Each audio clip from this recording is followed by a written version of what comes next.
할렐루야. 요즘 사람들하고 이야기해보면 저도 그런 부분이 있습니다만 뉴스를 안 본다고 그래요. 뉴스를 안 듣는다고 합니다. 예전에는 뉴스 듣는 건 뉴스 보는 걸 좋아했는데 언젠가부터 뉴스를 안 본다고 그래요. 뉴스는 새로운 소식이 전해져야 되는데 새로운 소식은 전해지지 않고 늘 똑같은 얘기, 똑같은 상황, 그리고 똑같은 말들만 계속되어지는 모습을 바라보면서 뉴스를 안 본다고 합니다. 뉴스를 보고 나면 기분이 좋아야 되고 또 새로운 소식을 알아서 즐거워야 되는데 뉴스를 보면 볼수록 화가 나고 짜증나는 그런 소식만 전해지는 그 모습을 보면서 저만 그러는 줄 알았는데 많은 분들이 뉴스를 안 본다고 합니다. 그런데 그 이야기를 몇 차례 처음 이야기 나눌 때는 그러려니 했는데 시간이 지나고 몇 번 반복되면서 마음속에 문득 그런 생각이 들었습니다. 우리가 뉴스 보면서 짜증나는데 하나님은 우리를 보시면 어떨까? 주님은 나를 보시면 어떨까? 내가 뉴스를 볼 때 좋은 소식, 기쁜 소식, 반가운 일들 듣고 보기를 원하는데 그러지 못해서 뉴스를 볼 때마다 속상한데 하나님이 혹시 나를 향해서 그런 마음 갖고 계시지는 않을까? 하나님은 우리를 찬송하게 하기 위해서 지으셨고요, 하나님의 영광을 위해서 지으셨고요, 그리고 은혜 베푸셨는데 우리가 하나님 앞에서 말하고 행동하고 살아가는 삶의 모습이 혹시 우리가 요즘 뉴스 보면서 느끼는 감정을 하나님은 우리 보고 느끼지는 않으실까 하는 생각을 해봤습니다.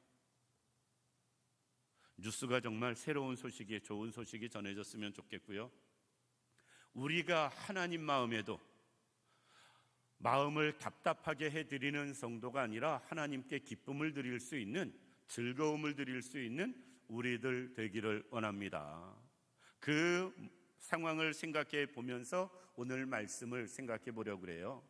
주님을 기쁘시게 해드리는 성도, 우리가 주님을 기쁘시게 해드리는, 답답하게 해드리는, 속상하게 해드리는 성도가 아니라 주님을 기쁘시게 해드리는 그런 성도 되기를 원합니다. 위대한 종교개혁자 루터와 칼빈은 인간의 모든 노력과 수고는 오직 하나님의 영광을 위해서 해야 된다라고 말을 했습니다. 우리가 정말로 살면서 힘써야 할 일은 하나님의 영광을 위해서 살아가는 것, 그것을 힘써야 된다.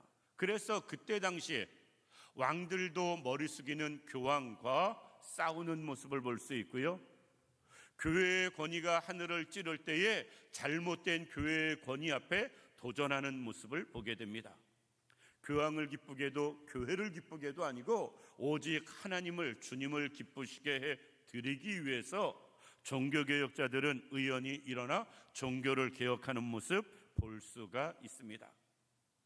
오늘 본문을 기록한 사도 바울의 삶도 마찬가지입니다. 하나님을 몰랐을 때는 그의 삶은 참 안타까운 문제였지만 하나님을 만난 이후에, 주님을 경험한 이후에 그의 삶은 한 가지였어요. 오직 주님을 기쁘시게, 하나님의 영광을 위해 복음을 전하는 것, 그거 하나뿐이었습니다. 그는 자신을 위해 살지 않았고요, 사람을 위해 살지 않았습니다. 오직 주님만을 위해서 살았다. 진정 성령 받고 새로워지고 변화된 베드로가 공회 앞에 섰을 때 이런 말을 합니다. 내가 사람의 마음을 기쁘게 하랴, 하나님을 기쁘게 하랴. 내가 사람의 말을 들으랴, 주님의 말을 들으랴. 오직 자기는 하나님을 기쁘시게 해드리는 일, 하나님의 말씀을 듣는 일에 힘쓰겠다라는 것입니다. 우리가 그럴 수 있기를 원합니다. 뉴스 보면서 속상한 것, 나 때문에 딴 사람이 속상하지 않았으면 좋겠고요, 나 때문에 하나님이 속상하지 않았으면 좋겠습니다. 그러면 우리가 어떻게 하면서 주님을 기쁘시게 하는 사람 되어야 할 것인가? 오늘 본문을 통해서 세 가지 생각해 보려고 합니다. 첫 번째, 우리는 살든지 죽든지 주님을 기쁘시게 하는 삶을 살아야 됩니다. 8절 말씀 보면 우리가 담대하여 원하는 바는 차라리 몸을 떠나 주와 함께 있는 그것이라. 지금 주님은 하늘로 승천하신 상황, 그런데 사도 바울이 몸을 떠나서 주와 함께 있기를 소망한다라는 말이거든요. 그러니까 사도 바울은 지금 9절에 주를 위하여라면 살아도 주를 위하여, 죽어도 주를 위하여, 살고 죽는 것의 문제가 아닌 죽어도 살아도 주를 위해서 살기도 하고 죽기도 하겠다라는 것입니다. 이 고백을 로마서 14장 8절에 더 구체적으로 합니다. 우리가 살아도 주를 위하여 살고 죽어도 주를 위하여 죽나니 그러므로 우리가 사나 죽으나 주의 것이다. 그러니까 내가 살고 죽는 게 중요한 게 아니라 살면 산 대로 주를 위해서 사는 것, 죽으면 죽음을 통해서 주의 영광을 나타내는 것, 이것이 중요하다라는 말씀이에요. 칼빈은 이런 말을 했다고 합니다. 진정한 믿음은 죽음을 초월하는 것, 죽음을 가볍게 여기는 것, 그것이 아니고 죽음을 사모하는 것이다. 진정한 믿음은 죽음을 사모하는 것이다. 하는 생각이 들 수 있지만요, 사실 그 말은 정확한 표현입니다. 진정한 믿음은 우리가 천국을 사모하는 거잖아요. 언젠가도 말했지만 웃자고 주일학교 선생님이 아이에게 묻습니다. 천국은 어떻게 가냐? 선생님은 아이들이 믿음으로요 라는 말을 듣기를 원했습니다. 그런데 한 아이가 그렇게 이야기합니다. 천국은 죽어야 가요. 맞잖아요. 천국은 죽어야 가잖아요. 천국을 사모한다는 말은 직설적으로 표현하면 천국 가기 위해 죽음도 사모한다는 말과 동일합니다. 그런데 우리가 죽자는 이야기가 아닙니다. 그만큼 우리는 죽어도 살아도 상관없이 주의 영광을 위해, 주님 기쁨을 위해 사는 사람 되어져야 됩니다.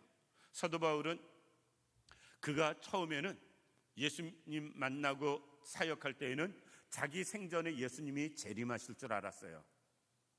그래서 날마다 주의 재림을 사모하는 모습을 볼 수가 있습니다. 그래서 육신의 장막을 벗을 때 고린도에 말씀하고요, 데살로니가서를 통해서는 주님의 재림을 이야기하면서 그는 주님이 자기 생전에 올 줄 알았습니다. 그런데 바울뿐 아니라 대부분의 초대교회 성도들이 다 그랬어요. 왜? 주님이 승천하실 때 이렇게 말씀하시잖아요. 내가 너희가 본 그대로 다시 올 것이라고. 그러니까 승천하시는 주님을 눈으로 바라본 그들은 그대로 다시 올 것이라고 말씀하였기 때문에 자기들 눈으로 볼 수 있을 때, 자기들이 살아있을 때 주님이 다시 오실 것으로 알았습니다. 그런데 사도 바울의 믿음의 깊이를 더 깨닫고 하나님 뜻을 깨달은 이후에 자기가 살아있을 때든 죽어있을 때든 상관이 없다. 나는 오직 주님을 기쁘시게 하는 일에만 집중하겠다라는 것입니다. 우리가 살아도 죽어도 주님을 기쁘시게 해드릴 수 있는 우리들 되기를 원합니다. 루터가 1517년에 종교 개혁을 시작합니다. 비덴베르크 지역에서 하는데, 그런데 그 지역의 유럽 전체에 전염병으로 정말 큰 환란을 겪습니다. 특별히 비덴베르크 그 지역에 전염병이 창궐하여서 많은 사람들이 죽어나갔습니다. 그때 사람들이 루터에게 이야기를 해요. 이곳을 피해서 안전한 곳으로 거처를 옮기라고. 왜? 루터는 해야 할 일이 많으니까. 그때 루터는 그것을 거절합니다. 비덴베르크에 남아서 그는 이렇게 말을 합니다. 내가 종교적으로도 시민적으로도 이곳에서 할 일이 있어서 나는 한다. 이곳에서 할 일이 없다면 이곳을 떠나 다른 곳 가겠지만 이곳에서 주님을 기쁘시게 해야 할 일, 종교적으로 쉽게 이야기해서 사제로, 그리고 비덴베르크 시민으로 많은 죽어가는 사람들을 외면할 수 없어서 나는 이곳에 머문다라는 말을 하고 그곳에서 사람들을 돕는 루터의 행적을 볼 수가 있습니다. 우리가 내가 죽고 사는 문제보다 더 중요한 건 살아 생전에 생명 있을 동안에 끝까지 주를 위해 살아가고 쓰임받는 거예요. 주님이 기뻐하시는 일을 하나라도 감당하며 살아가며 쓰임받는 겁니다. 우리 교회에서도 월드비전 통해서 아프리카의 아이를 이렇게 돌보고 있는데, 이 월드비전을 처음 창시한 사람, 처음 설립한 사람이 보 피어스라는 사람입니다. 그런데 그가 이런 말을 해요. 하나님의 마음을 아프게 하는 일들에게 내가 동일하게 하나님처럼 아프기를 원한다.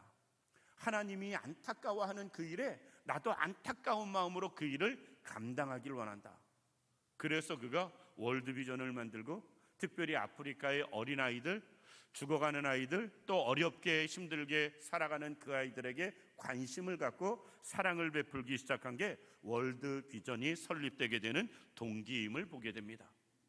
하나님이 마음이 있는 그곳에 우리의 마음도 있길 원하고요, 하나님의 관심이 있는 그곳에 우리의 관심도 있기를 원합니다. 우리가 찬양할 때 그래요. 주님의 시선이 머무는 곳에 우리도 그걸 보길 원한다고. 그런데 말로만이 아니고요, 진정 하나님을 기쁘시게, 주님을 기쁘시게 해드리는 사람은 주님이 관심 갖는 것에 나도 관심을 갖고 주님이 원하시는 일에 내가 함께하는 거예요. 우리가 살든지 죽든지 상관없이 인생이 하나님을 기쁘시게 하는 데 초점을 맞추며 살아갈 수 있는 우리들 되기를 원합니다. 두 번째, 우리는 주님을 기쁘시게 해드리기 위해선 어디에 있든지 주님을 기쁘시게 해드리는 삶을 살아야 됩니다. 9절 말씀 보면 그런즉 우리는 몸으로 있든지 떠나든지 주를 기쁘시게 하는 자 되기를 원한다라고 말씀하고 있습니다. 사도 바울은 그의 사역 특성상 전 세계를 돌아다니면서 복음을 전하다 보니까 한 곳에 오래 머물러 있지 못하는 모습을 보게 됩니다. 고린도 지역에서도 그렇게 오래 있지 않습니다. 1년 6개월 정도 머무는 걸로 기억하는데, 그가 데살로니가 같은 경우는 3주, 정말 짧은데 어쩌면 그거보다 더 짧게도 있는 지역들이 있어요. 왜? 유대인들이 쫓아와서 핍박하고 복음을 방해하면 다른 곳으로 또 옮겨서 복음을 전하면서 교회를 세웠기 때문에 계속 옮겨 다니는 일을 했어요. 그런데 사도 바울이 지금 이야기합니다. 몸으로 니들과 함께 있든지 떠나 있든지 그것 상관없이 주님을 기쁘시게 하기를 원한다. 우리가 그럴 수 있길 원합니다. 우리는 교회에서는, 예배를 통해서는 하나님을 기쁘시게 해드리기를 원하는 모습을 볼 수 있어요. 대부분 그렇습니다. 그런데 집에 가서는 안 그럴 수 있거든요. 직장 가서는 하나님을 기쁘시게 해드리는 삶을 살지 못할 수 있고요, 학생들이 학교 가서는 또 전혀 안 그런 모습 볼 수가 있습니다. 우리가요, 어디에 있든지 주님을 기쁘시게 해드리는 삶 살아야 됩니다. 사도 바울은 에베소에 있든 빌립보에 있든 갈라디아에 있든 고린도에 있든 그거에 상관없이 그는 있는 곳 어디서든 거기서 또 하나님을 기쁘시게 해드리는, 주님을 기쁘시게 해드리는 삶을 살았다라는 것입니다.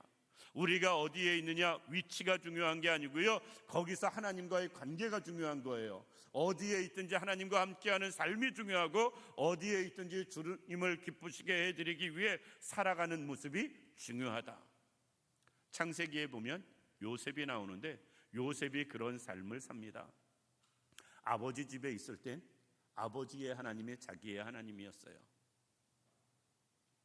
애굽의 노예 상인에게 팔려서 종으로 팔려간 이후엔 보디발의 집에서 맡은 일에 충실하면서 하나님의 영광을 나타냅니다.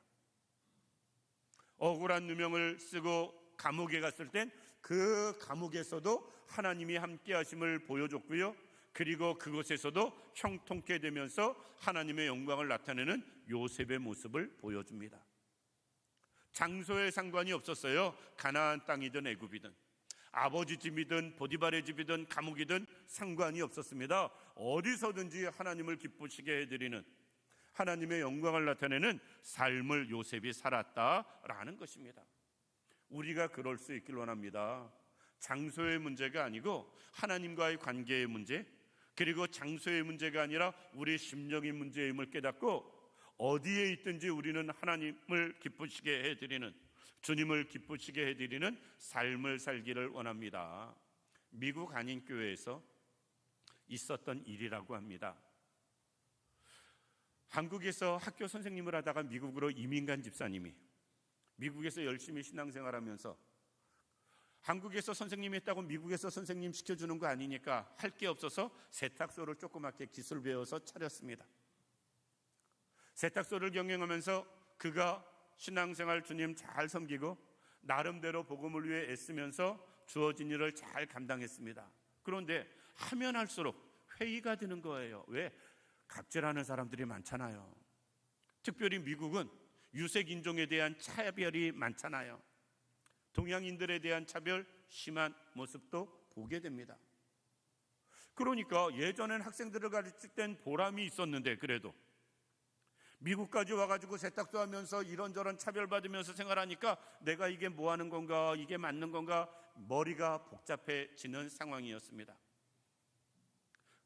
그런데 어느 날 세탁을 하기 위해서 한 옷을 이렇게 세탁하기 위해서 준비하는데 그 옷 안에서 약 400만 원의 돈이 나옵니다. 이 집사님이 그 돈을 보고 짜증이 났어요. 우리는 돈 보면 좋잖아요. 그 집사님은 짜증이 났습니다. 왜? 시험거리니까. 그렇죠? 내 돈이 아닌 돈은 시험거리입니다, 이거. 그리고 며칠이 지난 이후에 그 세탁물을 찾으러 사람이 왔습니다. 그런데 그분은 거기에 돈이 있는지 그때도 모르고 돈이 없어진 것도 모르고, 근데 이 집사님이 그 돈을 주면서 당신은 왜 이걸로 나를 시험하게 만드냐고 짜증을 냅니다. 그러면서 그 돈을 400만 원을 옷주인에게 돌려줬어요. 우리도 어렵고 힘들 때 돈이 생기면 유혹을 받을 수 있잖아요. 길거리에 가다가 돈 주시면 사실 그냥 가질까? 경찰서에 갖다 줄까? 고민스럽잖아요.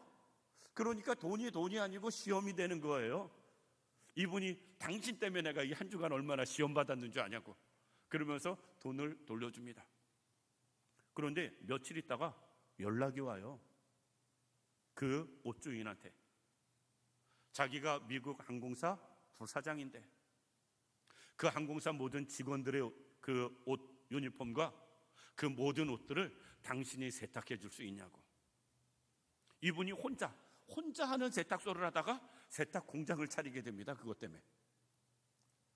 그래가지고 많은 직원을 거느리는 큰 세탁 공장 사장이 되어집니다. 우리는 그게 그냥 그렇고 그런 이야기, 또 어쩌다 살다 보면 생길 수 있는 일, 이렇게 생각하기 쉬운데요. 그분은 한국에 있을 때나 미국에 있을 때나 선생을 할 때나 세탁소 주인으로 있을 때나 어디에 있든지 그래도 믿음 지키고 신앙 지키고 믿는 사람이 하나님이 기뻐하시는 일, 주님이 기뻐하시는 모습으로 살다 보니까 하나님의 갚아주심을 경험하는 것입니다. 우리가 이런 삶 살기를 원합니다. 사람을 기쁘게 하는 것이 아니고요, 하나님을 기쁘시게 해드릴 수 있는 우리들 되기를 원합니다. 예수 믿는 사람은 집에서도 예수 믿는 사람답게 믿는 자의 본이 되어야 되고요, 예수 믿는 사람은 집에서도 자기에게 주어진 일들을 감당하는 사람 되어져야 되고요, 그것에서도 주님을 기쁘시게, 직장이나 학교, 사회에 나가서도 그것에서도 내가 하는 모든 일이 주님이 기뻐하실 모습으로 살아가는 사람 되어야 되고요, 교회 와서도 또한 우리는 주님이 기뻐하시는 모습으로 예배와 봉사, 섬김을 하는 사람 되어져야 됩니다. 행여나 교회에서만 하지 마시고요, 어디에 있든지 주님을 기쁘시게 해드릴 수 있는 우리들 되기를 원합니다. 그래야 주님이 기뻐하십니다. 마지막으로 우리가 주님을 기쁘시게 해드리기 위해선 무엇을 하든지 주님을 기쁘시게 해드리는 사람 되어져야 됩니다. 오늘 본문 말씀 10절 보면 이는 우리가 다 반드시 그리스도의 심판대 앞에 나타나게 되어 각각 선악간에 그 몸으로 행한 것을 따라 받으려 함이라. 우리는 주님 앞에 서는 날이 반드시 있을 것이고요, 우리가 살아생전 행한 모든 것을 선악간에 심판받을 날이 있다. 그것을 통해서 하나님 앞에 상급받을 날이 있다. 그러니까 내가 하는 모든 일, 그 일이 어떤 일이든지 간에 주님을 기쁘시게 해드리는 일을 해야 된다라는 것입니다. 그래서 사도 바울은 말씀하거든요. 그런즉 무엇을 먹든지 마시든지 무엇을 하든지 하나님의 영광을 위해서 하라. 우리는 하나님의 영광을 위해서 하는 일과 나를 위해서 하는 일, 또 세상을 위해서 하는 일, 이것을 잘 구별을 해요. 그래서 하나님의 영광을 위한 일이라면 말씀과 하나님의 뜻을 생각해 보지만, 나를 위한 일과 세상을 위한 일은 하나님의 방법을 생각하지 않고 세상적인 방법을 택할 때가 있습니다. 그래서는 하나님이 기뻐하지 않습니다. 우리는 무엇을 하든지 하나님이 기뻐하시는 방법대로 하나님의 뜻과 하나님의 말씀의 근거로 우리는 모든 일을 행하는 사람 되어져야 됩니다. 그래야 하나님이 기뻐하시는 사람 될 수 있다라는 것입니다. 그리스도인은 하나님의 나라의 시민으로 하나님의 나라 방식으로 일을 하는 사람, 그 사람이 하나님의 나라 시민이 되는 것입니다. 선교 이야기할 땐 빼놓을 수 없는 사람 중에 하나가 허드슨 테일러라는 선교사입니다. 이 허드슨 테일러는 이런 말을 했어요. 하나님의 일은 하나님을 위해서 사람이 하는 것이다. 하나님의 일은 하나님이 하시는 게 아니고요, 하나님의 일은 하나님을 위해서 우리가 하는 것이다. 그것이 무엇이 됐든 선교가 됐든 자기 생활이 됐든 직장 생활이 됐든 학업이 됐든 사회생활이 됐든 어디에서 무엇을 하든지 다 하나님의 뜻대로 하나님의 방법대로 하는 것, 그것이 하나님의 일이다라는 것입니다. 우리가 그럴 수 있길 원합니다. 하나님의 뜻대로 하는 일과 내 뜻대로 하는 일을 구별하지 않길 원합니다. 세상적인 방법으로 하는 것과 하나님의 방법으로 하는 것 구별하지 않길 원합니다. 모든 일을 할 때 다 그것을 하나님의 방법대로 하나님의 뜻대로 말씀의 근거로 주님을 기쁘시게 해드리며 행할 수 있는 우리들 되기를 원합니다. 말씀을 마칩니다. 지금까지 누구를 기쁘게 하려고 살았습니까? 나를 기쁘게 많은 사람들은 위해서 살아갑니다. 자녀를 기쁘게, 또는 친구를 기쁘게, 배우자를 기쁘게 하기 위해서 살아가는 모습도 볼 수가 있습니다. 그것 중요하지요. 더 중요한 것, 주님을 기쁘시게 해드리기 위해 살아가는 삶이 우선이고 먼저다. 그것이 병행되어질 때 진정 주님을 기쁘시게 해드리는 사람 되는 것이다 라는 것입니다. 우리가 꼭 주님을 기쁘시게 해드리며 살아가는 우리들 되기를 주님의 이름으로 축원합니다. 기도드리겠습니다.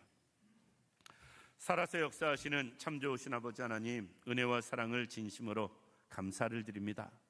하나님, 주님을 기쁘시게 해드리는 우리의 삶 되게 하여 주옵소서.